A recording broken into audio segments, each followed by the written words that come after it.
കേരളത്തിലെ 140 നിയമസഭാ മണ്ഡലങ്ങളിൽ രാഷ്ട്രീയ കേരളം ഏറ്റവും ഉറ്റുനോക്കുന്ന മണ്ഡലങ്ങളിലൊന്നാണ് പേരാവൂർ. UDFന്റെ ഉരുക്ക് കോട്ടയെന്ന് വിശേഷിപ്പിക്കപ്പെടുന്ന ഇവിടം പിടിച്ചെടുക്കാൻ LDFന് തങ്ങളുടെ കരുത്തയായ നേതാവിനെ തന്നെ രംഗത്തിറക്കിയതോടെ പേരാവൂർ ഒരു സ്റ്റാർ മണ്ഡലമായി മാറിയിരിക്കുകയാണ്. നിലവിലെ MLA സണ്ണി ജോസഫും മുൻമന്ത്രി KK ശൈലജയും തമ്മിലുള്ള പോരാട്ടം വെറുമൊരു തിരഞ്ഞെടുപ്പല്ല, മറിച്ച് രണ്ട് കരുത്തരായ വ്യക്തികൾ തമ്മിലുള്ള അഭിമാന പോരാട്ടം കൂടിയാണ്. പേരാവൂരിന്റെ തിരഞ്ഞെടുപ്പ് ചരിത്രം പരിശോധിച്ചാൽ UDFന് വ്യക്തമായ മേൽക്കൈയുള്ള മണ്ഡലമാണിതെന്ന് കാണാം. എന്നാൽ 2006-ൽ ഈ കോട്ടയിൽ വിള്ളൽ വീഴ്ത്തിക്കൊണ്ട് KK ശൈലജ അട്ടിമറി വിജയം നേടിയിരുന്നു. അന്ന് UDFന്റെ സിറ്റിംഗ് MLA ആയിരുന്ന AD മുസ്തഫയെ പരാജയപ്പെടുത്തിയാണ് ശൈലജ ടീച്ചർ ആദ്യമായി പേരാവൂരിൽ ചുവപ്പുകൊടി പാറിച്ചത്. എന്നാൽ 2011-ൽ ചിത്രം മാറി. കോൺഗ്രസ് സണ്ണി ജോസഫിനെ രംഗത്തിറക്കിയതോടെ മണ്ഡലം തിരിച്ചുപിടിക്കാൻ UDFനായി. 3400-ലധികം വോട്ടുകളുടെ ഭൂരിപക്ഷത്തിലാണ് അന്ന് സണ്ണി ജോസഫ് ശൈലജ ടീച്ചറെ പരാജയപ്പെടുത്തിയത്. പിന്നീട് നടന്ന 2016, 21 തെരഞ്ഞെടുപ്പുകളിലും വിജയം സണ്ണി ജോസഫിനൊപ്പമായിരുന്നു. ഇത്തവണ 4-ാം അംഗത്തിന് സണ്ണി ജോസഫ് ഇറങ്ങുമ്പോൾ 2011-ലെ തോൽവിക്ക് പകരം ചോദിക്കാനും മണ്ഡലം തിരിച്ചുപിടിക്കാനുമാണ് ശൈലജ ടീച്ചർ എത്തുന്നത്. KPCC പ്രസിഡന്റ് എന്ന നിലയിലും തുടർച്ചയായി 3 തവണ MLA എന്ന നിലയിലും സണ്ണി ജോസഫിന് മണ്ഡലത്തിൽ വലിയ സ്വാധീനമുണ്ട്. മലയോര മേഖലയിലെ വികസന പ്രവർത്തനങ്ങളും കർഷകർക്കിടയിലുള്ള അദ്ദേഹത്തിന്റെ സ്വീകാര്യതയുമാണ് UDFന്റെ ആത്മവിശ്വാസം.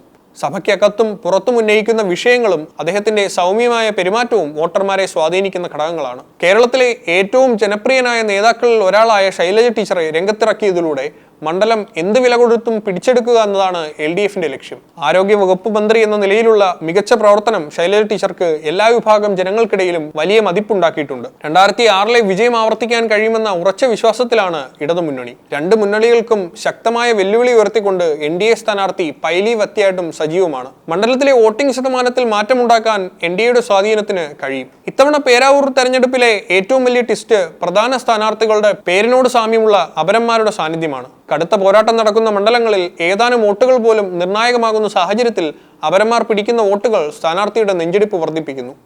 ശൈലജ, ശൈലജ AV എന്നിവരാണ് KK ശൈലജയുടെ വോട്ടുകൾ ചോർത്താൻ സാധ്യതയുള്ള അപര സ്ഥാനാർത്ഥികൾ. എറണാകുളം വാരാപ്പുഴ സ്വദേശി സണ്ണി ജോസഫും സണ്ണി എന്ന മറ്റൊരു സ്ഥാനാർത്ഥിയും സണ്ണി ജോസഫിനെതിരെ രംഗത്തുണ്ട്. കഴിഞ്ഞ കാലങ്ങളിൽ ചെറിയ ഭൂരിപക്ഷത്തിന് സ്ഥാനാർത്ഥികൾ തോറ്റുപോയ ചരിത്രമുള്ള കേരളത്തിൽ ഇത്തരം അപരന്മാർ ചിഹ്നം മാറി വോട്ട് ചെയ്യിക്കാൻ സാധ്യതയുള്ളത് മുന്നണികളെ ആശങ്കപ്പെടുത്തുന്നു. വോട്ടർമാർക്ക് വ്യക്തമായ ധാരണ നൽകാനായി സ്ഥാനാർത്ഥികളുടെ ഫോട്ടോയും ചിഹ്നവും അടങ്ങിയ പ്രചാരണം ഊർജിതമാക്കുകയാണ് ഇരുവിഭാഗവും. പേരാവൂരിനെ സംബന്ധിച്ചിടത്തോളം മറ്റൊരു പ്രത്യേകത പ്രധാന 2 സ്ഥാനാർത്ഥികളും ഒരേ നാട്ടുകാരാണ് എന്നതാണ്. അയൽവാസികൾ കൂടിയായ ഇവർ തമ്മിലുള്ള മത്സരം വ്യക്തിപരമായ അധിക്ഷേപങ്ങൾക്കൊന്നും ഇട നൽകാതെ രാഷ്ട്രീയമായ സംവാദങ്ങളിലൂടെയാണ് മുന്നോട്ട് പോകുന്നത്. വികസനവും രാഷ്ട്രീയ നയങ്ങളുമാണ് ചർച്ചാ വിഷയങ്ങൾ. ഏപ്രിൽ 9-നാണ് വോട്ടെടുപ്പ് നിശ്ചയിച്ചിരിക്കുന്നത്.